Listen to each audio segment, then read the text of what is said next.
یا رب میں گنہگار ہوں، توبہ قبول ہو۔ یا رب میں گنہگار ہوں، توبہ قبول ہو۔ عصیاں پہ شرمسار ہوں، توبہ قبول ہو۔ جاسوس و دل فگار ہوں، توبہ قبول ہو۔ سرتاپ انکسار ہوں، توبہ قبول ہو۔ گزری تمام عمر میری، گزری تمام عمر میری لہو و لعب میں، نیکی نہیں ہے کوئی عمل کی کتاب میں، صالح عمل بھی کوئی نہیں ہے حساب میں۔ دستے دعا بلند ہے تیری جناب میں، توبہ قبول ہو میری، توبہ قبول ہو۔ عیش و نشاط ہی میں گزاری ہے زندگی، ہر زاویے سے اپنی سواری ہے زندگی۔ میرا خیال یہ تھا کہ جاری ہے زندگی، لیکن یہ حال اب ہے کہ بھاری ہے زندگی۔ توبہ قبول ہو میری، توبہ قبول ہو۔ میں ہوں گناہ گار مگر تو ہے کریم، میں ہوں سیاہ کار مگر تو ہے رحیم، میں ہوں فنا پذیر مگر تو ہے قدیم، میں ادنیٰ اور حقیر مگر تو ہے عظیم۔ توبہ قبول ہو میری، توبہ قبول ہو۔ یا رب تیرے کرم تیری رحمت کا واسطہ، یا رب تیری عطا تیری نعمت کا واسطہ، یا رب تیرے جلال و عظمت کا یا رب تیرے جلال و جلالت کا واسطہ، یا رب تیری صفات کی عظمت کا واسطہ۔ توبہ قبول ہو میری، توبہ قبول ہو۔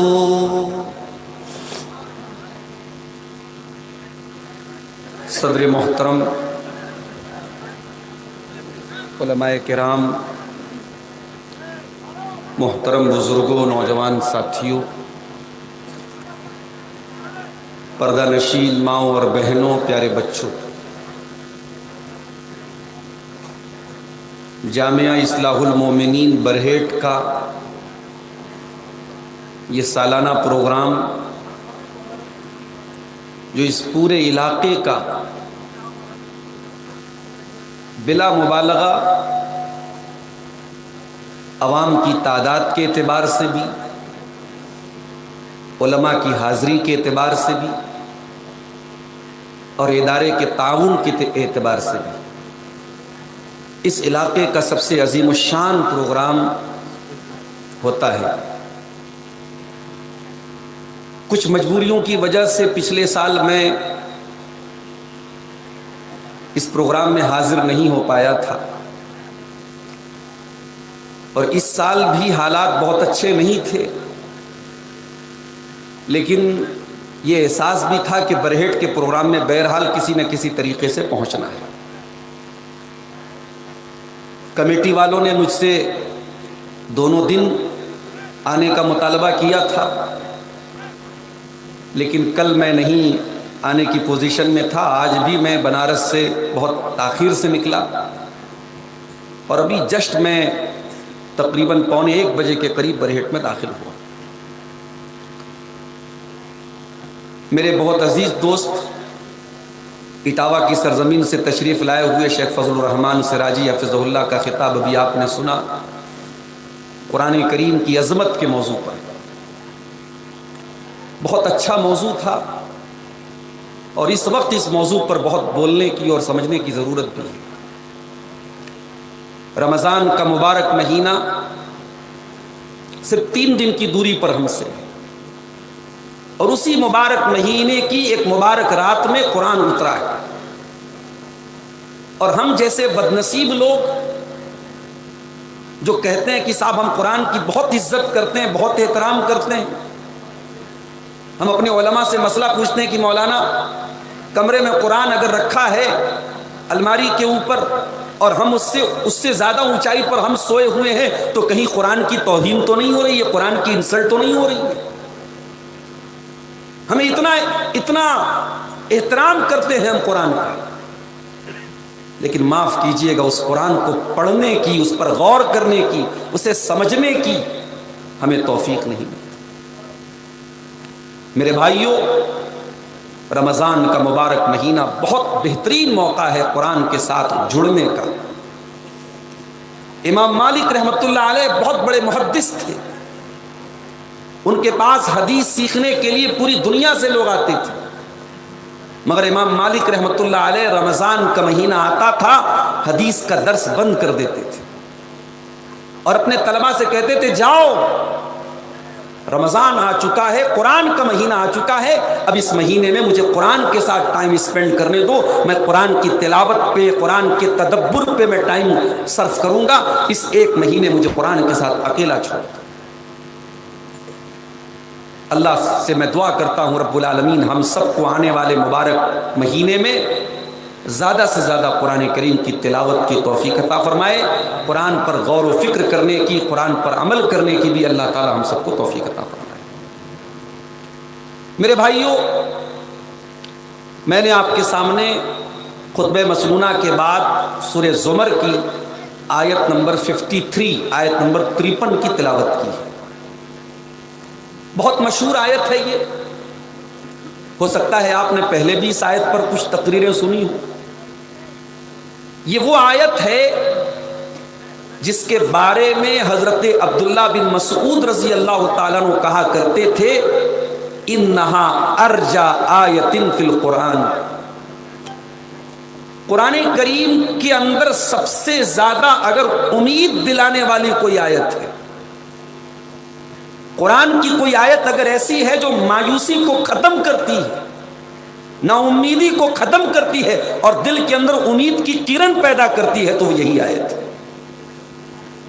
اب آئیے ذرا اس آیت پر ہم غور کریں کہ ایسی کیا خاص بات ہے کہ عبداللہ بن مسعود جیسے صحابی کہہ رہے ہیں کہ قرآن کی سب سے زیادہ امید پیدا کرنے والی، امید دلانے والی آیت سورہ زمر کی آیت۔ قُلْ يَا عِبَادِيَ الَّذِينَ أَسْرَفُوا عَلَىٰ أَنفُسِهِمْ، اے نبی آپ کہہ دیجئے، کس سے کہنا ہے؟ یا عبادی، اے میرے بندو۔ کون سے بندو؟ نماز پڑھنے والے، روزہ رکھنے والے، تہجد پڑھنے والے، قرآن پڑھنے والے، تقوی والے، پرہیزگار لوگ نہیں۔ قُلْ يَا عِبَادِيَ الَّذِينَ أَسْرَفُوا عَلَىٰ أَنفُسِهِمْ، اے نبی آپ میرے ان بندوں سے کہہ دیجئے جو بہت بڑے بڑے پاپ کر کے، بہت بڑے بڑے گناہ کر کے اپنی جان پر ظلم کر چکے ہیں۔ یہ غور کیجیے گا اس لفظ کے اوپر، قُلْ يَا عِبَادِيَ الَّذِينَ أَسْرَفُوا عَلَىٰ أَنفُسِهِمْ لَا تَقْنَطُوا مِن رَحْمَةِ اللَّهِ، اے نبی آج آپ کو نمازیوں سے نہیں بولنا ہے، تہجد پڑھنے والوں سے آپ کو خطاب نہیں کرنا ہے، روزہ رکھنے والوں سے آپ کو خطاب نہیں کرنا ہے، اے نبی آج آپ کو ان لوگوں سے خطاب کرنا ہے، ان لوگوں سے بولنا ہے جو بہت بڑے بڑے گناہ کر چکے ہیں، بہت بڑے بڑے پاپ کر چکے ہیں، کوئی شراب کے نشے میں دھت ہے، کوئی زنا کر چکا ہے، کوئی حرام کاروبار کر چکا ہے، کوئی کسی غلط کام میں مبتلا ہے۔ اے دنیا کے پاپیو، اے دنیا کے گنہگارو، اے گناہ کر کر کے پاپ کر کر کے جنہوں نے اپنی جان کے اوپر انیائے کر رکھا ہے، جنہوں نے اپنی جان پر اتیاچار کر رکھا ہے، جنہوں نے اپنی جانوں پر ظلم کر کے رکھا ہے۔ اچھا اللہ نے ڈائریکٹ یوں کیوں نہیں بولا اے نبی آپ گنہگاروں سے بول دیجیے؟ اللہ نے گنہگاروں کو بھی یہ حوصلہ دیا، اے گنہگاروں تم جتنا بھی گناہ کر لو تم اللہ کی بندگی سے باہر تو نہیں نکل سکتے، پاپ کرتے کرتے زمین تمہارے پاپوں سے بھر جائے لیکن تم اس زمین کے کنارے سے باہر تو نہیں نکل سکتے، تمہیں گھوم پھر کر کے آنا تو اسی دھرتی پر ہے، اسی زمین پر ہے۔ اے میرے گنہگار بندو، سب کے بعد تم میرے بندے ہو، میں تمہیں اپنا بندہ مانتا ہوں۔ ہائے میرے رب تو کتنا کریم ہے، جو تیرے ساتھ شرک کر رہے ہیں تو ان کو بھی اپنا بندہ کہہ رہا ہے، جو تجھے گالیاں دے رہے تو ان کو بھی اپنا بندہ کہہ رہا ہے، جو تیری دھرتی پر زنا کر رہے ہیں اے اللہ تو ان کو بھی اپنا بندہ کہہ رہا ہے۔ آج بیٹا باپ کی شان میں بدتمیزی کر دے، باپ بیٹے کو گھر سے نکال دیتا ہے، بیٹی ماں کے ساتھ زبان چلا دے، ماں بیٹی سے بات تک نہیں کرتی ہے۔ اے اللہ تو کتنا حلیم ہے، تو کتنا کریم ہے، اے اللہ تیری رحمتوں کا کوئی ٹھکانہ نہیں، تو گنہگاروں کو بھی اپنا بندہ کہہ رہا ہے۔ اے اللہ تیری محبت پر قربان جاؤں، تو بندہ کہہ کے مخاطب کر رہا ہے، قل یا عبادی الذین اسرفوا، اے میرے وہ بندو جنہوں نے گناہ کر کر کے اپنی جانوں کے اوپر ظلم کیا ہے۔ ایک نقطہ یہ بھی ملا، گناہ کر کے ہم دوسروں کا نقصان تو بعد میں کرتے ہیں، پہلے تو اپنا نقصان کرتے ہیں۔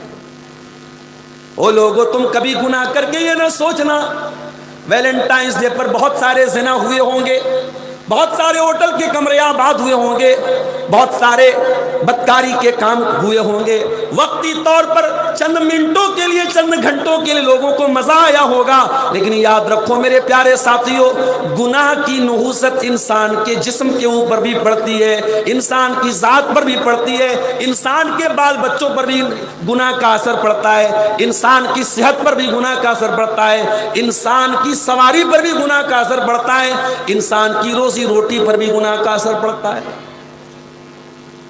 گناہ وقتی طور پہ آپ کو مزہ دے سکتا ہے لیکن گناہ پرماننٹلی دائمی طور پر گناہ نقصان ہی دے کر کے جائے گا۔ میرے ساتھ ہم جن کی اولاد ہیں آدم علیہ السلام، ذرا قرآن میں ان کا واقعہ اٹھا کے دیکھیے۔ آدم علیہ السلام کو اللہ تعالیٰ نے جنت میں رکھا اور اللہ نے آدم اور حوا دونوں سے کہا کہ تمہیں جو کھانا ہے کھا لو، وَلَا تَقْرَبَا هَذِهِ الشَّجَرَةَ فَتَكُونَا مِنَ الظَّالِمِينَ، اے آدم اے حوا اس پیڑ کے قریب نہ جانا ورنہ تم ظالم بن جاؤ گے۔ آدم اور حوا ایسا تو نہیں کہ نادان تھے، ناسمجھ تھے، جنت میں سب کچھ ان کو مل رہا تھا، بڑی آرام کی زندگی چل رہی تھی۔ شیطان کو پتا تھا بہت آسان تو نہیں آدم کو بہکانا، بہت آسان تو نہیں حوا کو بہکانا، لیکن شیطان کو یہ بھی پتا تھا کہ اللہ والوں کو اللہ کا نام لے کے جلدی بیوقوف بنایا جا سکتا ہے، دینداروں کو دین کے نام پہ آسانی سے بیوقوف بنایا جا سکتا ہے۔ اسی لیے شیطان آدم کے پاس آیا، حوا کے پاس آیا اور کہا کہ اے آدم اے حوا جس پیڑ کے قریب جانے سے تم کو اللہ نے منع کیا ہے وہ تو شجرۃ الخلد ہے، وہ تو امرت کا پیڑ ہے، اس کو کھا لو گے تو ہمیشہ ہمیش رہو گے۔ اچھا ایک بات ہے، آدم علیہ السلام کو شیطان نے جب بہکانے کی کوشش کی تو لالچ کیا دلایا کہ اے آدم ہمیشہ رہو گے۔ اس کا مطلب کہ انسان کو لائف میں کوئی چیز ملے اور وہ پرماننٹلی ملے، ہمیشہ ملے، یہ انسان کی ایک نیچرل خواہش ہے، فطری خواہش ہے۔ آدم علیہ السلام کے اندر بھی یہ خواہش تھی اور شیطان کو پتا تھا کہ یہ جال میں پھینکوں گا تو آدم کو آسانی سے میں اپنے جال میں لے سکتا ہوں. کہا اے آدم حوا اس پیڑ کو تم کھا لو گے تو ہمیشہ ہمیشہ تم جنت میں رہو گے. وَقَاسَمَهُمَا إِنِّي لَكُمَا لَمِنَ النَّاصِحِينَ اور شیطان نے جھوٹی قسم بھی کھائی. اللہ کی قسم کھا کے میں کہتا ہوں میں تمہاری بھلائی چاہتا ہوں, میں تمہارا خیر خواہ ہوں. جب شیطان نے قسم کھا لی تو ہمارے باپ آدم اور ہماری ماں حوا اس کے دھوکے میں آ گئے. فَدَلَّاهُمَا بِغُرُورٍ شیطان نے دونوں کو اپنے شیشے میں اتار لیا, دونوں کو دھوکے میں ڈال دیا. فَلَمَّا ذَاقَا الشَّجَرَةَ بَدَتْ لَهُمَا سَوْآتُهُمَا اور جیسے ہی دونوں نے اس پیڑ کے پھل کو چکھا فوراً دونوں کے بدن سے کپڑے اتر گئے, دونوں ننگے ہو گئے. دیکھو اللہ کی نافرمانی کا نتیجہ دیکھو. آدم علیہ السلام اللہ کے نبی ہیں, پہلے انسان ہیں, تمام انسانوں کے باپ ہیں, لیکن جب جس کام سے اللہ نے منع کیا تھا جیسے ہی انہوں نے وہ کام کیا پہلا نتیجہ کیا نکلا؟ ان کے بدن کے کپڑے اتر گئے, دونوں ننگے ہو گئے. اچھا جب دونوں ننگے ہو گئے تو یہ نہیں ہوا کہ ننگے ہو کر کے وہ آرام سے رہیں. جیسے وہ ننگے ہوئے فَاتَّفِقَا يَقْصِفَانِ عَلَيْهِمَا مِنْ وَرَقِ الْجَنَّةِ دونوں جنت کے پتوں کو پکڑ پکڑ کے اپنی شرمگاہ کو ڈھانپنے لگے. دونوں کو ننگا رہنا بالکل بھی پسند نہیں تھا. او دنیا والو, اگر تم واقعی میں آدم کی اولاد ہو اور واقعی میں تم حوا کی اولاد ہو تو خبردار ننگے رہنا کبھی گوارا نہ کرنا, ننگے پن کے قریب نہ جانا, ولگیرٹی کے قریب نہ جانا, اشلیلتا کے قریب نہ جانا. جس کو ننگا پن پسند ہو, آج دنیا کے بڑے بڑے ترقی یافتہ لوگ وہ سمندر کے کنارے ننگے ہو کر کے ان کی عورتیں لیٹی رہتی ہیں اور اس کو ترقی کا نام دیا جاتا ہے, اس کو تفریح کا نام دیا جاتا ہے. اے دنیا کے بے شرموں اور بے غیرتوں, تم اپنا نام آدم کی اولاد سے کٹوا دو. اگر تم واقعی میں آدم کی اولاد ہو, اگر واقعی میں تم آدم کے بیٹے ہو تو تمہیں ننگا رہنا بالکل بھی پسند نہیں ہونا چاہیے. جس کے اندر آدم علیہ السلام کی خصلت ہوگی, جو حقیقت میں آدم کا بیٹا کہلانے کے لائق ہے, جو حوا کی بیٹی کہلانے کے لائق ہے, وہ ننگا رہنا کبھی پسند نہیں کرے گا, وہ ننگا رہنا کبھی پسند نہیں کرے گی. دونوں اپنے بدن کو پتے سے ڈھانپنے لگے. اور جب دونوں کو احساس ہوا کہ شیطان نے تم سے غلط کام کروا دیا, دونوں کو فوراً احساس ہوا اور دونوں نے اللہ کی بارگاہ میں ہاتھ اٹھایا اور بڑی پیاری دعا کی. ربنا ظلمنا انفسنا وان لم تغفر لنا وترحمنا لنکونن من الخاسرین. اے اللہ ہم نے یہ جو غلطی کی ہے, اے اللہ ہم نے اپنی جان پر ظلم کیا ہے, ہم نے اپنے اوپر اتیاچار کیا ہے. اے اللہ ہم نے کسی اور کا کچھ نہیں بگاڑا, ہم نے تو اپنا بگاڑا ہے, ہم نے تو اپنے لیے گڈھا کھود لیا ہے. ربنا ظلمنا انفسنا, اے اللہ تیری نافرمانی کر کے ہم نے بہت بڑا ظلم اپنے اوپر کر لیا ہے.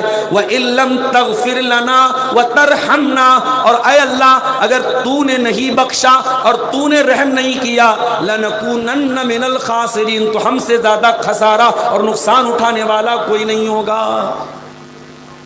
تو پتہ یہ چلا کہ جب انسان گناہ کرتا ہے تو اپنی جان پر ظلم کرتا ہے, اپنے اوپر اتیاچار کرتا ہے.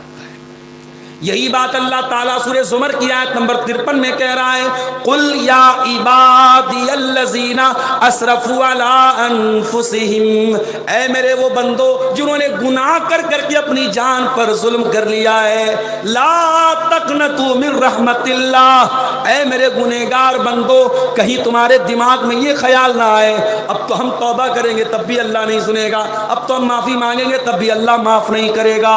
او میرے گنہگار بندو ایک بار توبہ تو کر کے دیکھو, ایک بار معافی تو مانگ کے دیکھو. لا تقنطوا من رحمت اللہ, اللہ کی رحمت سے کبھی مایوس مت ہونا.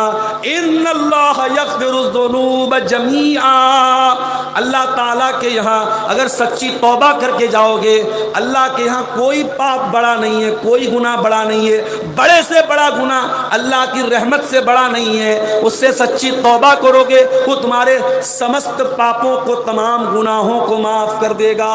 انہ هو الغفور الرحیم، وہ بہت بخشنے والا، بہت رحم کرنے والا ہے. قرآن کی آیت دنیا کے ان تمام لوگوں کو ایک آسرا دلاتی ہے، امید دلاتی، حوصلہ دیتی ہے جو گناہ کر کر کے تھک گئے ہیں، جن کے پاپوں سے دھرتی بھر گئی ہے، جن کے پاپوں کا گھڑا بھر گیا ہے. قرآن کی آیت نے توبہ کرنے کی دعوت دی تھی. اور قرآن کی آیت یہ بھی بتاتی ہے کہ اے گنہگارو، تم گناہ کر کے اپنے اوپر ظلم کر رہے ہو، اپنے اوپر اتیاچار. اللہ کا ایک اور بندہ یونس علیہ السلام جو اللہ کی اجازت کے بغیر اپنی بستی سے نکل گئے تھے، ان کو اللہ تعالیٰ نے مچھلی کے پیٹ میں پہنچا دیا.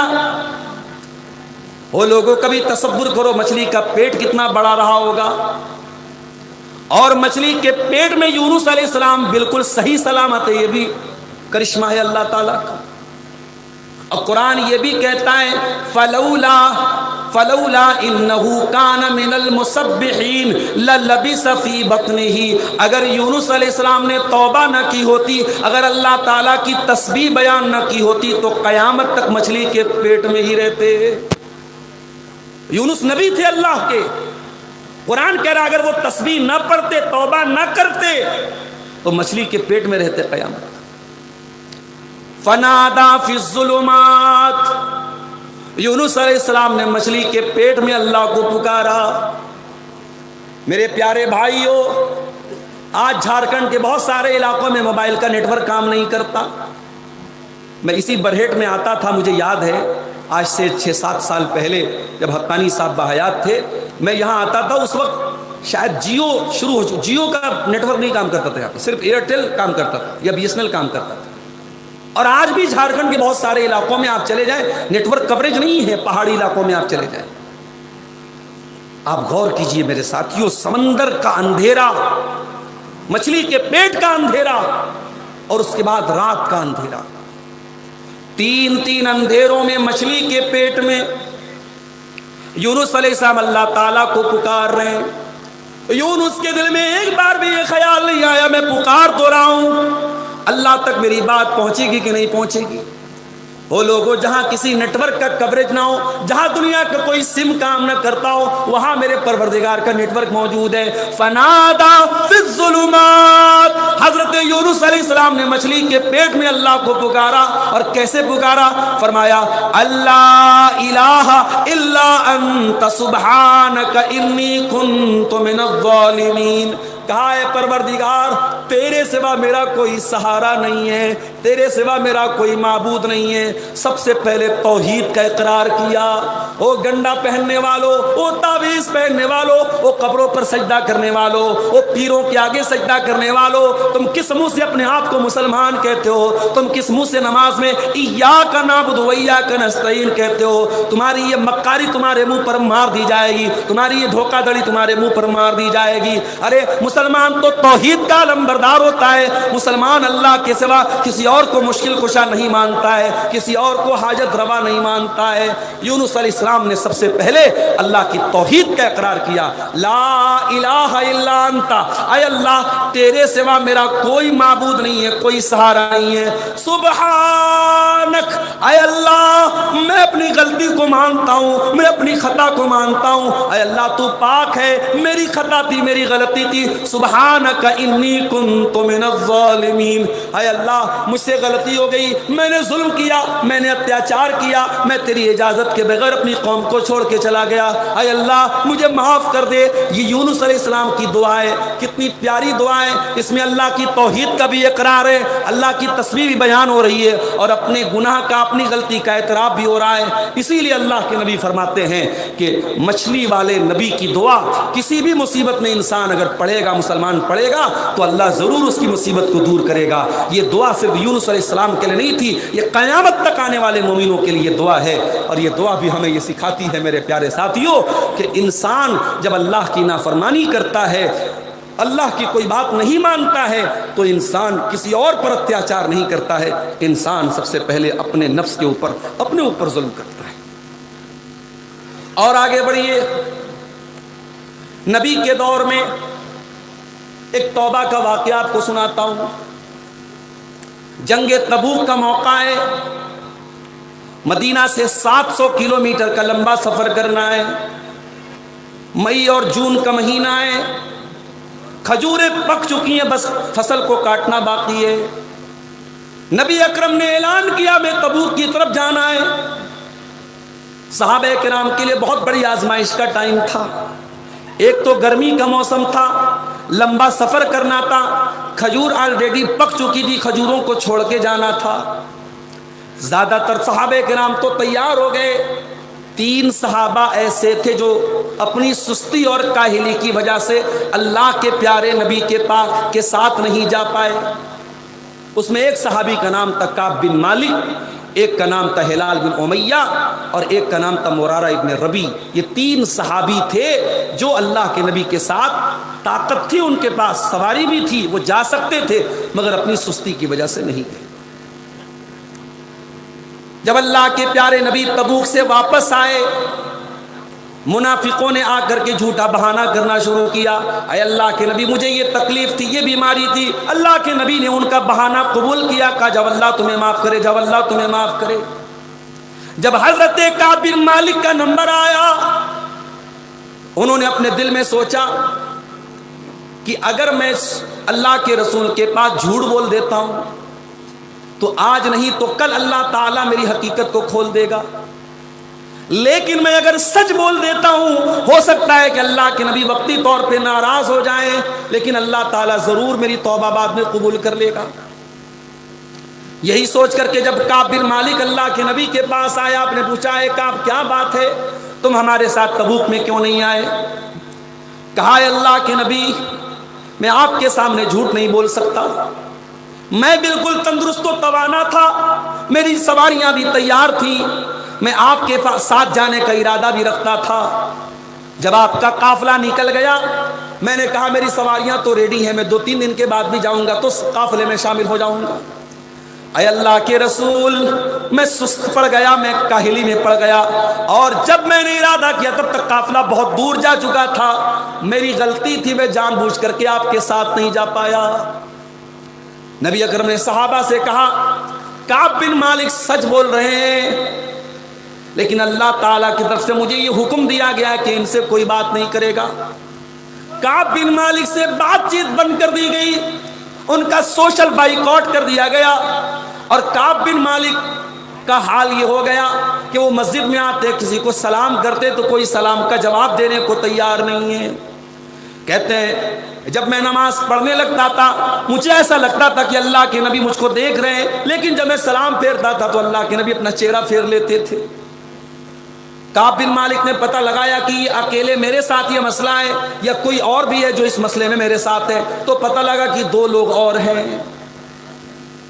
اس طریقے سے 50 دن کا ٹائم گزرا، اور ایک ایک دن حضرت کعب بن مالک اور ان کے ساتھیوں پر پہاڑ کی طرح گزرا۔ قرآن کریم ان کے حالات کا نقشہ کھینچتا ہے، وَعَلَى الثَّلَاثَةِ الَّذِينَ خُلِّفُوا، اے ایمان والو اللہ نے ان 3 لوگوں کی توبہ کو بھی قبول کر لیا جن کے معاملے کو اللہ کے نبی نے مؤخر کر دیا تھا۔ حَتَّى إِذَا ضَاقَتْ عَلَيْهِمُ الْأَرْضُ بِمَا رَحُبَتْ وَضَاقَتْ عَلَيْهِمْ أَنفُسُهُمْ، یہاں تک کہ زمین ان کے لیے تنگ ہو گئی اور ان کی جان بھی ان کے لیے تنگ ہو گئی۔ 50 دن کا ٹائم گزر گیا میرے ساتھیوں، کوئی بات کرنے والا نہیں۔ 50 دن کے بعد حضرت کعب بن مالک اپنے مکان کی چھت پہ نماز پڑھ رہے تھے، اتنے میں دور سے ایک پکارنے والے نے پکارا، ابشر یا کعب بن مالک، اے کعب بن مالک خوش ہو جاؤ، اللہ نے تمہاری توبہ قبول کر لی اور تمہارے بارے میں قرآن کی آیتیں نازل ہو گئی ہیں۔ کعب بن مالک کہتے میرے پاس کچھ اور تو نہیں تھا، میں نے اپنے بدن کا کپڑا اتار کر کے اس کو پہنا دیا، اتنی خوشی مجھ کو ہوئی۔ غور کیجئے میرے پیارے ساتھی، سچے دل سے انہوں نے آنسو بہائے تھے، 50 دن تک اللہ سے گڑ گڑا کے دعائیں کی تھی، اللہ نے ان کی توبہ کو قبول کیا تھا۔ میرے پیارے ساتھیوں، رمضان کا مہینہ ہمارے سامنے ہے. رمضان کا مہینہ صرف افطار کا مہینہ نہیں ہے, صرف سحری کا مہینہ نہیں ہے. رمضان کا مہینہ اللہ کی بارگاہ میں سچی توبہ کرنے کا بھی مہینہ ہے. اس لیے آئیے ہم یہ عہد کریں کہ آنے والے رمضان میں ہم اللہ کی بارگاہ میں سچی توبہ کریں گے اور سورہ زمر کی اس آیت پر ہم عمل کریں گے. لا تقنطوا من رحمت اللہ, اے گنہگارو اللہ کی رحمت سے مایوس نہ ہونا. ان اللہ یغفر الذنوب جميعا, اللہ تمہارے تمام گناہوں کو معاف کر دے گا. مگر یہ بات یاد رکھیے, توبہ کے نام پہ کھلواڑ نہیں چلے گا, توبہ کے نام پہ مذاق نہیں چلے گا.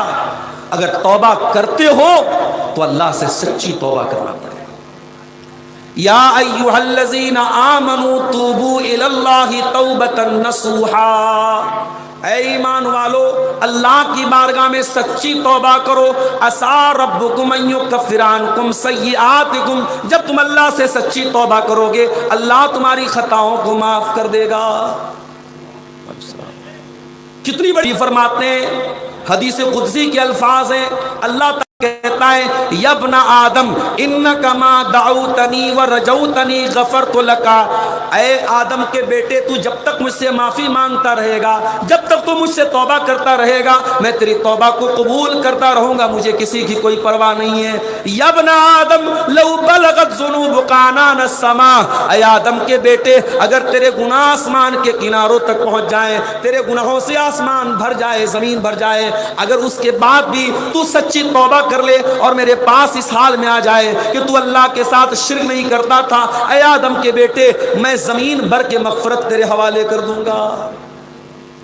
اللہ تو معاف کرنے کو تیار ہے میرے ساتھ, مگر ہم اللہ سے توبہ کرنے کو تیار نہیں. رمضان کا مبارک مہینہ بھی آتا ہے اور ہمیں سے بہت سارے لوگوں کی زندگی میں کوئی تبدیلی نہیں آتی. میرے پیارے ساتھیوں, جس طریقے سے رمضان آپ کے کھانے کا ٹائم بدل دیتا ہے, آپ کے پینے کا ٹائم بدل دیتا ہے, آپ کے سونے کا ٹائم بدل دیتا ہے, اسی طریقے سے رمضان کو اپنی لائف اور اپنے جیون کو چینج کرنے کا مہینہ بنا لو. قل یا عبادی الذین اسرفوا علی انفسہم, اے نبی آپ کہہ دیجئے اے میرے وہ بندو جنہوں نے گناہ کر کر کے اپنی جان پر ظلم کیا ہے, لا تقنطوا من رحمت اللہ, تم اللہ کی رحمت سے مایوس مت ہونا. ہم نے کیسے کیسے اپنی جان پر ظلم کیا ہے. ہمارے بہت سارے نوجوان حرام ریلیشن شپ میں, غلط تعلقات میں, عیاشی میں پڑے ہوئے ہیں. شادی شدہ لوگ بھی حرام تعلقات میں پڑے ہوئے ہیں, ایکسٹرا میریٹل افیئر ہو رہا ہے, شادی کے بعد بھی ناجائز تعلقات بنائے جا رہے ہیں.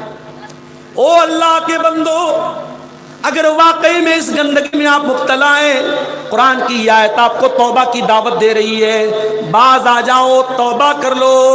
دنیا میں زنا کرنے کے بعد بھی اگر آپ کو پتھر نہیں مارے جا رہے ہیں, کوڑے نہیں لگائے جا رہے ہیں, تو اس کو اللہ کی طرف سے ایک مہلت سمجھ لو, ایک ڈھیل سمجھ لو, اور اللہ کی ڈھیل کا ناجائز فائدہ نہ اٹھاؤ, ورنہ جس دن اللہ کی رسی ٹائٹ ہوگی اللہ کس طریقے سے اپنا عذاب دے گا تم سوچ نہیں سکتے.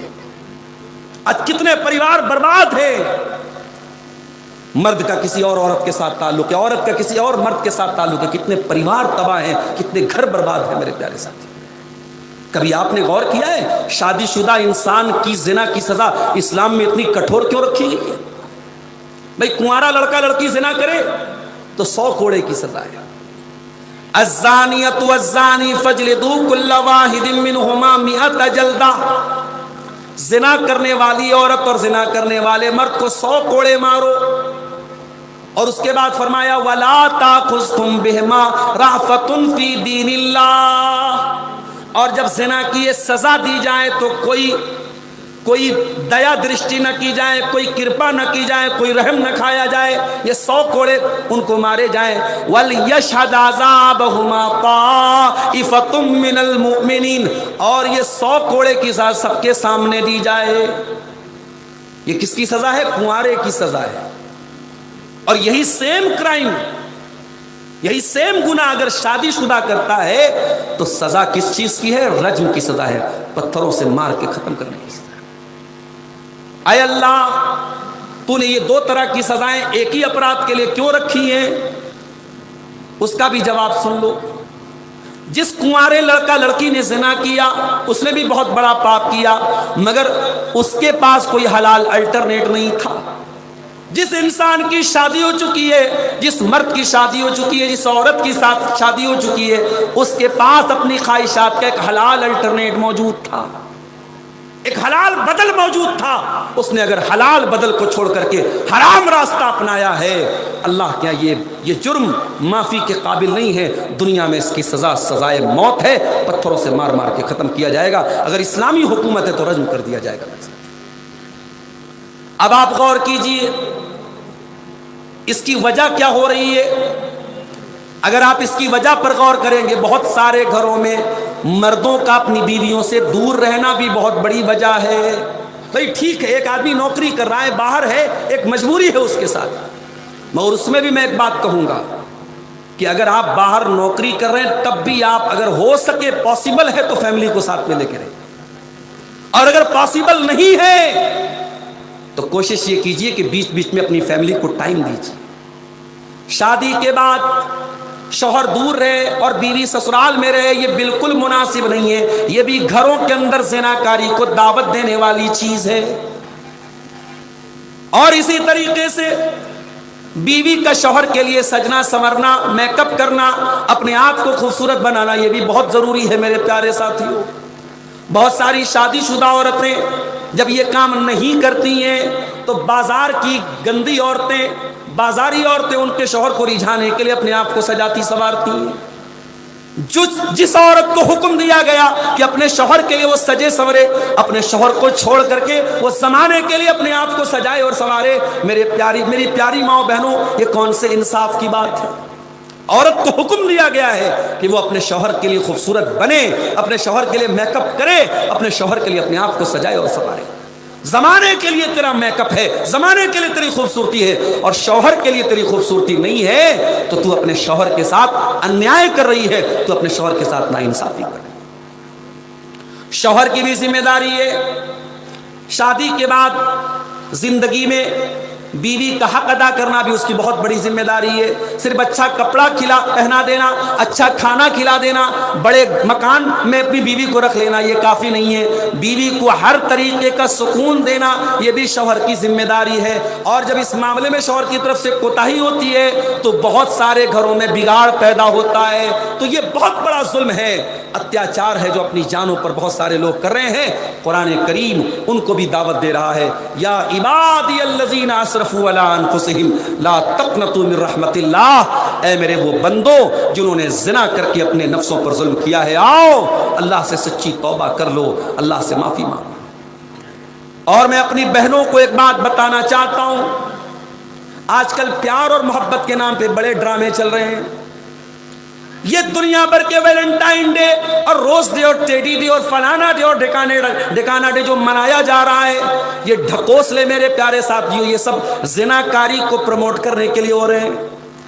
میری بہنوں کان کھول کے سن لو، جو لڑکا آپ سے محبت کا دعویٰ کرتا ہے، اگر واقعی میں وہ آپ سے محبت کرتا ہے، وہ کبھی آپ کو زنا کی دعوت نہیں دے گا۔ جو زنا کی دعوت دے، جو حرام رشتہ بنانے کی بات کرے، وہ کبھی آپ سے محبت نہیں کرتا ہے۔ وہ آج آپ تک پہنچ رہا ہے، کل کسی اور تک پہنچے گا۔ جو سچی محبت کا دعوے دار ہوگا، جو سچی محبت کرے گا، وہ حلال طریقے سے آپ کے باپ سے، آپ کے والد سے آپ کا رشتہ مانگے گا۔ اگر آپ کے والد نہیں ہوں گے، ان کے سامنے ہاتھ جوڑ کر کے ان کو منانے کی کوشش کرے گا، مگر حلال طریقے سے اپنی شریک حیات بنائے گا، اپنی بیوی بنا کر کے جنت میں اپنے ساتھ لے کے جائے گا۔ جو محبت کرے گا وہ زنا کر کے آپ کو جہنم میں لے کے نہیں جائے گا، جو محبت کرے گا وہ نکاح کر کے آپ کو اپنی شریک حیات بنائے گا۔ یہ بات اپنے دماغ میں بٹھا لو میری بہنوں، اور اس حرام کاری اور زنا کاری کے فتنے سے اپنے آپ کو بچا لو۔ نبی کے دور میں ایک عورت اللہ کے نبی کے پاس آتی ہے، غامدیہ عورت آ کر کے کہتی ہے، اللہ کے نبی انی اصبت الزنا، میں نے زنا کیا ہے۔ آپ نے اس کو ٹالنے کی کوشش کی، اس نے کہا اللہ کے نبی مجھ کو ٹالنے کی کوشش نہ کیجیے۔ اس عورت کے پہلے ایک صحابی بھی اللہ کے نبی کے پاس آئے تھے جن کا نام ماعز بن مالک اسلمی تھا۔ انہوں نے بھی آ کر کے اقرار کیا تھا انی اصبت زنا، اے اللہ کے نبی میں نے زنا کیا ہے، میں شادی شدہ انسان ہوں، مجھے معلوم ہے زنا کی اسلام میں سزا کیا ہے، اے اللہ کے نبی میں اللہ کے یہاں زنا کی سزا نہیں پانا چاہتا ہوں، طہرنی مجھے دنیا میں پاک کر دیجئے، مجھے سزا دے دیجئے تاکہ دنیا میں مجھے سزا مل جائے، مجھے آخرت میں سزا نہ ملے۔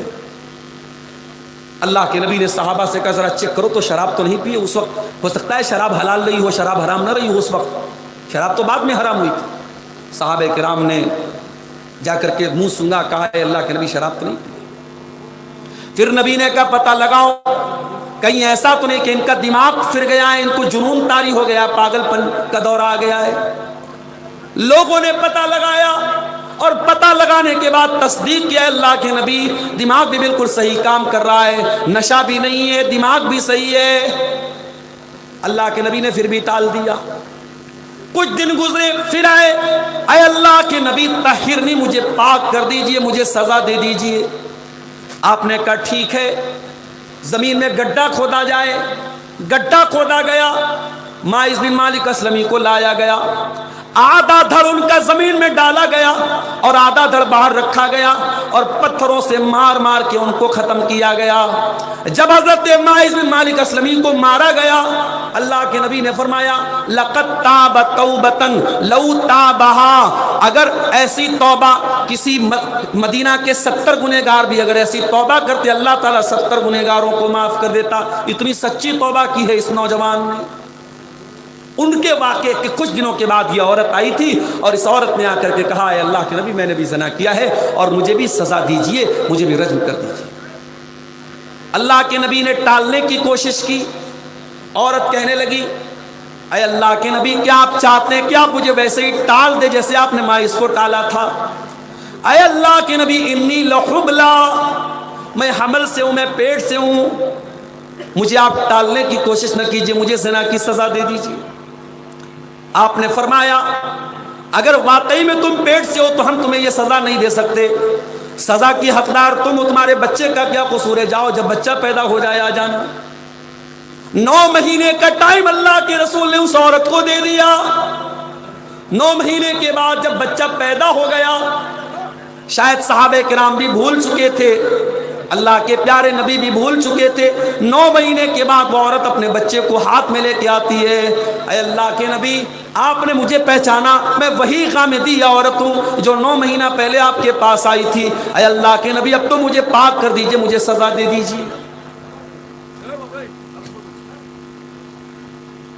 اللہ کے نبی نے فرمایا نہیں ہم ابھی تمہیں سزا نہیں دیں گے، بچہ بہت چھوٹا ہے، جب یہ بچہ دودھ چھوڑ دے اور روٹی کھانے لگے تب تم میرے پاس آنا، ہم تمہیں سزا دیں۔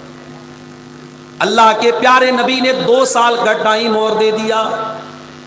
2 سال کا پیریڈ گزر گیا اور 2 سال کے بعد وہ عورت پھر آتی ہے اپنے بچے کو گود میں لے کے، اس حال میں کہ بچے کے ہاتھ میں روٹی کا ٹکڑا ہے۔ اے اللہ کے نبی اب تو مجھے زنا کی سزا دے دیجئے، اب تو مجھے پاک کر دیجئے۔ اے اللہ کے نبی میرا بچہ روٹی کھانے لگا، دودھ چھوڑ دیا۔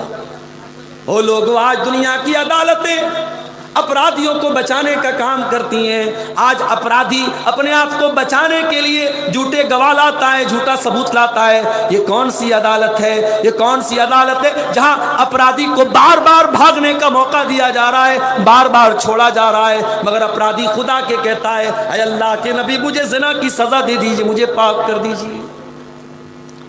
آپ نے فرمایا ٹھیک ہے، بچے کو ایک مسلمان کے حوالے کیا گیا۔ اس سے یہ بھی پتہ چلا کہ اگر ولد الزنا کوئی زنا کا بچہ ہے، زنا سے پیدا ہوا بچہ ہے، تو اس کی پرورش بھی مسلمانوں کی سوسائٹی میں ہوگی۔ ایسا نہیں اس بچے کا کوئی قصور نہیں، وہ بچہ اپنے تمام جو ایک انسانی حقوق ہے وہ اس کو دیے جائیں۔ آپ نے زمین میں گڈھا کھودنے کا حکم دیا، گڈھا کھودا گیا، عورت کو گڈھے میں ڈالا گیا، پورے بدن کو چادر سے لپیٹ کر کے تاکہ بے پردگی نہ ہو۔ پتھروں سے مارا جانے لگا۔ جب پتھر مارے جانے لگے عورت کے بدن سے خون کا پھوارا نکلا، خون کے چھینٹے نکلے اور خون کے کچھ چھینٹے حضرت خالد بن ولید کے کپڑوں پر پڑ گئے۔ خالد بن ولید کے منہ سے غصے کے مارے کچھ کلمات نکلے کہ پتہ نہیں کیسی عورت کا کپڑا کیسی عورت کا خون میرے کپڑے پر پڑ گیا۔ جب اللہ کے پیارے نبی نے حضرت خالد کو اس طریقے کے الفاظ استعمال کرتے ہوئے دیکھا، آپ نے فرمایا مہلن یا خالد، اے خالد خبردار اپنی زبان کو لگام دو، لقد تابت توبتن لو تابعا صاحب مغسل لغفر له، اے خالد اس عورت نے اتنی سچی توبہ کی ہے، اگر کوئی ڈاکو بھی توبہ کرتا تو اس کی توبہ اللہ قبول کر لیتا۔ یہ نبی کے دور میں سچی توبہ کے واقعات تھے میرے ساتھ۔ آج ہمارے دلوں میں توبہ کا خیال کیوں نہیں آتا ہے؟ آئیے میں بتاتا ہوں کہ ہمارے دل میں توبہ کا خیال کیوں نہیں آتا ہے۔ ہمارے ہاتھوں میں جو یہ موبائل ہے، جو یہ سوشل میڈیا ہے، جو یہ انسٹاگرام ہے، جو یہ اسنیپ چیٹ ہے، ان تمام چیزوں میں اتنے گھرے ہوئے ہیں ہم کہ دن رات یہ گندے ریلز دیکھتے ہوئے اور گانے بجانے دیکھتے ہوئے ہمارے دل مردہ ہو چکے ہیں، اور جب دل مردہ ہو جائے تو پھر دل میں توبہ کا خیال نہیں آتا ہے۔ اسی لیے قرآن کہتا ہے ثم قست قلوبکم من بعد ذالک فہی کالحجارۃ او اشد قسوا، اے گنہگارو جب تم گناہ کرتے ہو، جب تم پاپ کرتے ہو تو تمہارے دل پتھروں سے بھی زیادہ کٹھور ہو جاتے ہیں۔ جب دل گناہ کرتا ہے تو دل گناہ کرتے کرتے پتھروں سے بھی زیادہ کٹھور ہو جاتا ہے۔ ابھی بنارس میں شب برات کے تہوار کو منایا گیا بڑی دھوم دھام سے، اور ایک ویڈیو، میں شب برات والے دن اتفاق سے نہیں تھا بنارس میں، ایک ہمارے بھائی نے ایک ویڈیو بھیجا، قبرستان کا فوٹو، بنارس کے قبرستان کا فوٹو، دیکھ کے لگ ہی نہیں رہا تھا یہ قبرستان ہے، ایسا لگ رہا تھا کوئی شادی کا کوئی میرج ہال ہے، کوئی شادی ہو رہی ہے۔ صاحب تمام قبروں پر بڑے بڑے پھول کی مالائیں پڑی ہیں اور پورا پھول سے سجایا گیا ہے، یہ ابا کی قبر ہے، یہ اماں کی قبر ہے، یہ فلانے کی قبر ہے، پورے قبرستان کو سجایا گیا تھا۔ اس قدر کٹھور دل ہو چکے ہیں ہم اور آپ کہ آج قبرستان جیسی جگہ پر بھی موت یاد نہیں آتی ہے۔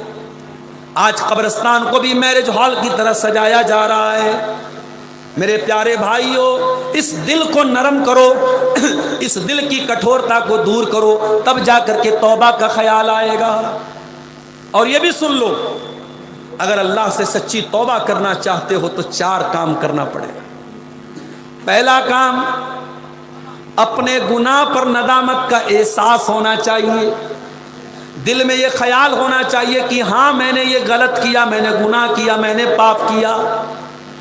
دوسرا کام، آئندہ اس گناہ کو نہ کرنے کا پکا ارادہ ہونا چاہیے۔ اور تیسرا کام، اس گناہ کو آن دا اسپاٹ فوراً چھوڑ دینا چاہیے۔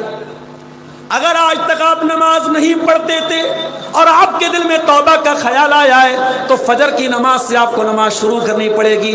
اگر آپ نماز نہیں شروع کرتے تو آپ کی توبہ کا کوئی مطلب نہیں ہے۔ کوئی شرابی اگر شراب سے توبہ کرنا چاہتا ہے اور توبہ کرنے کے بعد شام کو پھر شراب کی دکان پہ جاتا ہے، اس کی توبہ کا کوئی مطلب نہیں ہے۔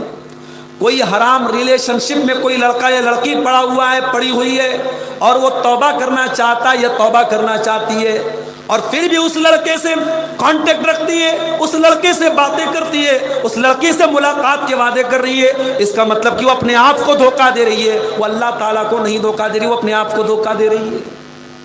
سچی توبہ کا مطلب یہی ہے کہ آپ فوراً اس گناہ کو چھوڑ دیجئے میرے پیارے ساتھی۔ اور اگر آپ کے گناہ کا تعلق حقوق العباد سے ہے، آپ نے کسی کی زمین پر ناجائز قبضہ کر لیا ہے، کسی کا مال لیا ہے، کسی کے ساتھ کاروبار میں چیٹنگ کیا ہے، کسی کے ساتھ فراڈ کیا ہے، تو چوتھی شرط یہ ہے توبہ کی کہ آپ اس کا حق اس کو دیجئے۔ زمین لیا ہے تو زمین دے دیجئے، مال لیا ہے تو مال دے دیجئے، اور اگر آپ نے زبان سے تکلیف پہنچائی ہے، گالی دیا ہے، غیبت کیا ہے، چغلی کیا ہے، تو جا کر کے اس سے معافی مانگ لیجئے۔ یہ 4 کام جب تک ہم نہیں کریں گے ہماری توبہ کا کوئی مطلب نہیں ہے میرے پیارے ساتھی۔ اور اگر دنیا میں ہم نے لوگوں کا حق مار کیا، اگر ان کا حق نہیں دیا، تو یہ بھی سن لو میرے پیارے ساتھیوں کہ قیامت کے دن ہم کو دینا پڑے گا۔ یہ الگ بات ہے، دنیا میں زمین ہر پائے تو زمین دینا پڑے گا، مال لیا ہے تو مال دینا پڑے گا، پیسہ لیا ہے تو پیسہ دینا پڑے گا، لیکن قیامت کے دن کرنسی چینج ہو جائے گی، وہاں مال نہیں ملے گا، وہاں زمین نہیں ملے گی، وہاں آپ کو اپنی نیکیوں سے ہاتھ دھونا پڑے گا۔ کوئی روزہ لے کے چلا جائے گا، کوئی نماز لے کے چلا جائے گا، کوئی حج لے کے چلا جائے گا، کوئی زکوٰۃ خیرات لے کے چلا جائے گا، اس کے بعد بھی اگر کوئی حقدار کھڑا ہوگا، اللہ کے نبی فرماتے ہیں پھر ان کے گناہ انسان کے اوپر لاد دیے جائیں گے، اور دنیا سے نیکی لے کر کے جو آیا ہے اس حال میں اللہ کے پاس واپس جائے گا کہ گناہوں سے بھرا ہوا ہوگا اور جہنم میں اس کو پھینک دیا جائے گا۔ اس لیے حقوق العباد کا معاملہ میرے پیارے ساتھیوں اور ڈینجرس اور خطرناک ہے۔ اگر سچی توبہ کرتے ہیں تو آپ حقوق العباد کے معاملے میں بھی بہت احتیاط کیجیے۔ آج ہمارے بہت سارے بھائی ایسے ہیں جو پیسہ کمانے کی دوڑ میں اندھے بن چکے ہیں، رشوت کا پیسہ بھی جیب میں جا رہا ہے، سود اور بیاج کا پیسہ بھی جیب میں جا رہا ہے۔ اسی جھارکھنڈ کی بہت ساری بستیوں میں گروپ لون بڑی تیزی سے چل رہا ہے، چھوٹے چھوٹے اماؤنٹ 10-20 ہزار کا اماؤنٹ آج مسلمان سود پر لے رہا ہے، انٹرسٹ پر لے رہا ہے۔ کیا مسلمان اپنے نبی کی یہ حدیث بھول گیا؟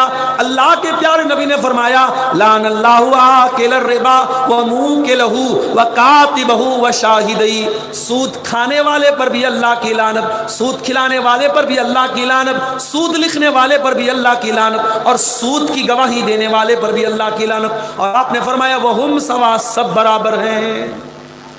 آج سود کا پیسہ مسلمان کے گھر میں آ رہا ہے۔ قل یا عبادی الذین اسرفوا علی انفسہم، اے سود بیاج کھا کر کے، اے رشوتیں کھا کر کے، اے حرام کمائی کھا کر کے جنہوں نے اپنی جانوں پر ظلم کیا ہے، لا تقنطوا من رحمت اللہ، اللہ کی رحمت سے کبھی مایوس مت ہونا۔ اور یہ بھی یاد رکھو توبہ کی بھی ایک ایکسپائری ہے، توبہ کر سکتے ہیں مگر کب تک؟ جب تک موت سامنے نہ آئے۔ اگر آپ نے موت کو سامنے دیکھ کر کے توبہ کی تو آپ کی توبہ قبول نہیں ہوگی۔ اللہ کے پیارے نبی فرماتے ہیں ان اللہ یقبل توبۃ العبد ما لم یغرغر، اللہ تعالی بندے کی توبہ کو تب تک قبول کرتا ہے جب تک جان حلق تک نہ آ جائے۔ آج ہم نہیں جانتے کب ہمارے ساتھ کون سا ایکسیڈنٹ ہو جائے۔ پرسوں سونا کوڑ کی سرزمین پر پروگرام تھا میرا، رات میں اسی برہیٹ سے ہوتا ہوا میں پٹنہ اور بنارس واپس گیا۔ ہماری مجبوری تھی، ہم کو جانا تھا پھر آ جانا تھا۔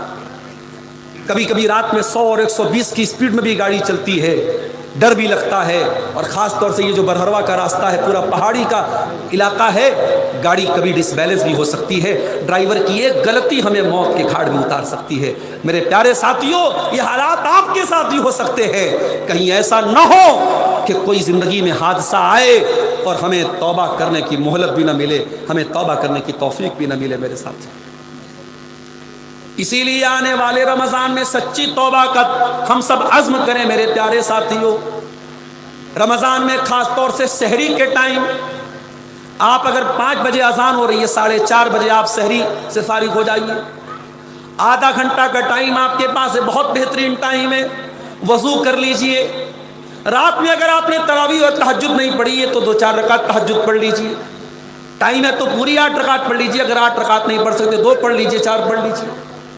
وہ بڑا پیارا وقت ہے، وہ بڑا سہانا وقت ہے، وہ فجر کے پہلے کا جو وقت ہے وہ رات کا آخری پہر ہے۔ اس پہر میں، اس وقت میں اللہ کی بارگاہ میں اپنے ہاتھ پھیلا کے اللہ سے اپنے گناہوں کی گڑ گڑا کر کے معافی مانگ لیجیے میرے بھائیوں، ہم سب مانگ لیں۔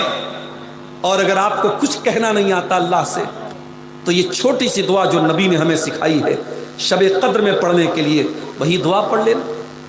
جب اماں عائشہ نے پوچھا ہے اللہ کے نبی ارأیت ان علمت ای لیلۃ لیلۃ القدر، اے اللہ کے نبی اگر مجھے پتہ چل جائے کہ کون سی رات لیلۃ القدر کی رات ہے، کون سی رات قدر کی رات ہے، اے اللہ کے نبی میں اس رات میں کیا پڑھوں گی؟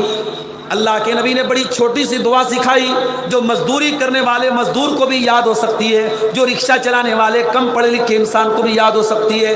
اللہم انک عفو تحب العفو فاعف عنی, اے اللہ تو معاف کرنے والا ہے, تو معافی کو پسند کرتا ہے, اے اللہ میں بھی تیرا گنہگار بندہ ہوں, تو مجھ کو معاف کر دے. یہ دعا میرے پیارے ساتھیوں رمضان کے دن روزانہ پڑھیے, جب موقع ملے تب پڑھیے, اور اس دعا کے اوپر غور کیجئے کہ اس میں آپ اللہ سے کیا کہہ رہے ہیں. اللہ کو معافی پسند ہے. اگر آپ کے ساتھ کسی نے اتیاچار کیا ہے, اسلام کہتا ہے کہ آپ بدلہ لے سکتے ہیں. کوئی آپ کے ایک گال پہ تھپڑ مارتا ہے تو آپ اس کے بھی ایک گال پہ تھپڑ مار سکتے ہیں. اسلام کی یہ شکشا نہیں ہے, اسلام کی یہ تعلیم ہے. کوئی آپ کے ایک گال پہ تھپڑ مارے تو آپ دوسرا گال پیش کر دو, یہ اسلام کی تعلیم نہیں ہے. اسلام آپ کو بدلہ لینے کی اجازت دیتا ہے, مگر ساتھ میں اللہ تعالیٰ کہتا ہے وَلَمَنْ صَبَرَ وَغَفَرَ فَإِنَّ ذَلِكَ مِنْ عَزْمِ الْأُمُورِ. اے میرے بندو, اگر تم معاف کر دو, تم صبر سے کام لے لو, معاف کر دو تو یہ زیادہ بہتر ہے, ہم کو زیادہ پسند ہے. جہاں پر ہم بدلہ لے سکتے ہیں اور وہاں پہ ہم معاف کر دیں, اللہ کو یہ زیادہ پسند ہے. اللہ معافی کو پسند کرتا ہے. ہم جب اللہ سے شب قدر میں دعا کرتے تو یہی تو کہتے ہیں اللہم انک عفو تحب العفو فاعف عنا, اے اللہ تو معاف کرنے والا ہے اور معافی کو پسند کرتا ہے. اے اللہ میں بھی تو تیرا خطا کار اور گنہگار بندہ ہوں, اے اللہ تو مجھ کو بھی معاف کر دے. میرے نوجوان ساتھیوں, اللہ کے واسطے اس سے پہلے کی جوانی ڈھل جائے توبہ کر لو. اس سے پہلے کہ مٹی میں دفن کر دیے جاؤ اللہ سے سچی توبہ کر لو. اس سے پہلے کہ توبہ کی توفیق چھین لی جائے توبہ کر لو. میرے بھائیوں, گوا کے اس نائٹ کلب کا واقعہ یاد کرو جہاں ڈانس ہو رہا تھا, لڑکیاں ناچ رہی تھی, سنگیت بج رہا تھا, لوگ شراب کے جام لڑکا رہے تھے. اسی حالت میں گیس سلنڈر پھٹتا ہے اور گوا کے نائٹ کلب میں زبردست آگ لگ جاتی ہے اور درجنوں لوگ وہاں پہ مر جاتے ہیں. میرے پیارے ساتھیوں, کون سا حادثہ آئے گا اور ہمیں موت کے گھاٹ اتار دے گا ہم نہیں جانتے. اس سے پہلے کہ کوئی ایکسیڈنٹ ہو جائے, کوئی حادثہ آ جائے اور زندگی کا تار ٹوٹ جائے, اللہ سے سچی توبہ کر لو میرے ساتھیوں. اور یہ بھی یاد رکھو اللہ تعالیٰ معاف کرنے والا ہے, لیکن اللہ کی پکڑ بھی بڑی سخت ہے. اللہ کا ایک نام غفور ہے, اللہ کا ایک نام رحیم ہے, تو اللہ کا ایک نام جبار بھی ہے, اللہ کا ایک نام عزیز بھی ہے, اللہ کا ایک نام ذو انتقام بھی ہے. اللہ اگر انتقام لیتا ہے تو بہت خطرناک لیتا ہے. میں سمجھ آج کتنے لوگ ایسے ہیں جو لواطت کے گندے کام میں مبتلا ہیں. جو لوط علیہ السلام کی قوم نے گندا کام کیا تھا, مرد کا مرد کے ساتھ جو تعلق بنانے کا گندا کام اس دھرتی پر شروع ہوا تھا, وہ لوط علیہ السلام کی قوم نے شروع کیا تھا. آج دنیا میں یہ کام بھی دھڑلے سے ہو رہا ہے, اور ابھی دلی میں ایک بہت بڑا مارچ بھی نکلا تھا. یہ جو اپنے آپ کو لیسبین اور گے بولتے ہیں, یہ جو مرد مرد کے ساتھ تعلق بناتا ہے, عورت عورت کے ساتھ تعلق بناتے ہیں, جن کو سم لینگی کہا جاتا ہے, جن کو ہومو سیکسول کہا جاتا ہے, جن کو LGBT کہا جاتا ہے, ان لوگوں نے باقاعدہ دلی میں مارچ نکالا تھا. آج دنیا میں عدالتوں نے ان کو سرٹیفکیٹ دے دیا ہے, لڑکا لڑکا کے ساتھ شادی کرنا چاہے کر سکتا ہے, لڑکی لڑکی کے ساتھ شادی کرنا چاہے کر سکتا ہے. مگر یاد رکھو اللہ کے نزدیک یہ بہت بڑا پاپ ہے. اور جب لوط علیہ السلام کی بستی نے, ان کی قوم نے جب یہ پاپ کیا تھا, جب یہ گناہ کیا تھا, تو بہت دردناک عذاب اللہ کا اترا تھا, اور آسمان سے پتھروں کی بارش ہوئی تھی, اور پوری بستی کو اللہ تعالیٰ نے الٹ دیا تھا. میرے پیارے ساتھیوں, اللہ تعالیٰ اگر ڈھیل دے رہا ہے, اس کا مطلب کوئی ظالم یہ نہ سمجھے کہ اللہ کی ڈھیل کا مطلب یہ کہ ہمیں چھوڑ دیا جائے گا. اللہ یا تو دنیا ہی میں بہت سخت پکڑ کرے گا, اور دنیا میں نہیں تو آخرت میں تو بہت خطرناک پکڑ ہونے والی ہے. میرے پیارے ساتھیوں, سورہ زمر کی اس آیت کی روشنی میں آپ کو یہی پیغام دے رہا ہوں, آنے والے رمضان کو توبہ کا مہینہ بنا لو. اور قرآن کی ایک اور آیت بھی اپنے سامنے رکھو, سورہ بقرہ کی وہ آیت جو اللہ کے نبی پر سب سے آخری آیت اتری تھی. جس آیت کے اترنے کے 9 دن کے بعد اللہ کے نبی کا انتقال ہو گیا تھا، اس آیت میں اللہ نے ہم سے کیا فرمایا؟ وَاتَّقُوا يَوْمًا تُرْجَعُونَ فِيهِ إِلَى اللَّهِ، اے میرے بندو اس دن سے ڈرو جس دن تم اللہ کے سامنے لوٹائے جاؤ گے، ثُمَّ تُوَفَّى كُلُّ نَفْسٍ مَّا كَسَبَتْ، اور اس دن ہر نفس کو اس کے عمل کا پورا پورا بدلہ دیا جائے گا، وَهُمْ لَا يُظْلَمُونَ، اور کسی کے ساتھ کوئی ظلم نہیں ہوگا۔ اللہ کی عدالت میں میرے پیارے بھائیوں کسی کے ساتھ کوئی ظلم نہیں ہوگا۔ اللہ کے ترازو پر رائی کے دانے کے برابر بھی اگر کوئی چیز ہوگی وہ تولی جائے گی۔ وَنَزَعُ الْمَوَازِينَ الْقِسْطَ لِيَوْمِ الْقِيَامَةِ، ہم قیامت کے دن انصاف کا ترازو رکھیں گے۔ فَلَا تُظْلَمُ نَفْسٌ شَيْئًا، اور کسی کے ساتھ کوئی ظلم نہیں کیا جائے گا۔ وَإِنْ كَانَ مِثْقَالَ حَبَّةٍ مِّنْ خَرْدَلٍ أَتَيْنَا بِهَا، اور ایک رائی کے دانے کے برابر بھی اگر تم نے کوئی پاپ کیا ہوگا، تم نے کوئی نیکی کی ہوگی، اللہ کے ترازو پر سامنے آ جائے گی۔ وَكَفَى بِنَا حَاسِبِينَ، اور جب ہم حساب لیں گے تو پورا پورا لیں گے۔ اس لیے میرے پیارے ساتھیوں، قرآن کریم کی جو آیت خطبے کے بعد میں نے پڑھی تھی، سورہ زمر کی آیت نمبر 53، اس آیت کو ہمیشہ اپنے ذہن میں رکھو، اور جب زندگی میں مایوسی کے اندھیرے چھا جائیں تو قرآن کی اسی آیت کو اپنے سامنے رکھو۔ اللہ ہماری توبہ کو، ہماری گناہوں کو معاف کرنے کو تیار ہے، ہماری توبہ کو قبول کرنے کو تیار ہے۔ شرط یہ ہے کہ ہماری توبہ سچی توبہ ہو، اور توبہ کی ایکسپائری ختم ہونے کے پہلے ہم توبہ کر لیں۔